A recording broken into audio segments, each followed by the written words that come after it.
来看有网青进前伫网络顶发布影片，更有一寡大型团体心灵课程可能牵连心理的操控，甚至是共骗钱的风险。卫福部今嘛发公文要求台北市卫生局调查，要来厘清敢有违反心理司法，若是有违规，会依法上班。2月2年前，郑小姐因为和朋友欺骗，负债900万，互伊强要活袂落去。后来一个机会接触到心灵课程，才互伊重新捡回人生的希望。我是在这个课程中里面，我自己去察觉到我内在到底是怎么样，有什么的信念在影响着我，我才愿意去做一个不同的选择。类似这款的心灵成长课程，感真正适合所有人。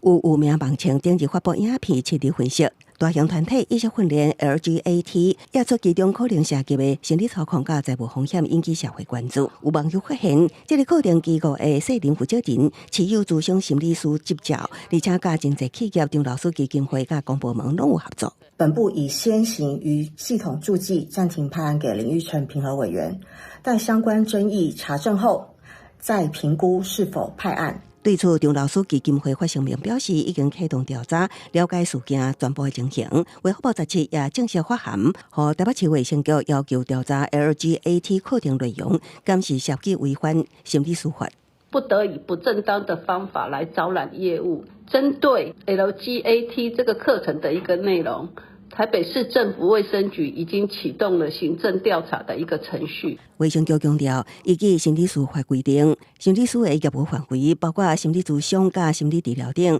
心理治疗所甲心理咨商所的广告内容，袂当以无正当方法就业务取得无正当的利益，所以鼓励民众提供具体资讯，协助行政调查，若发现违规，会依法办理。公司新闻采访报道。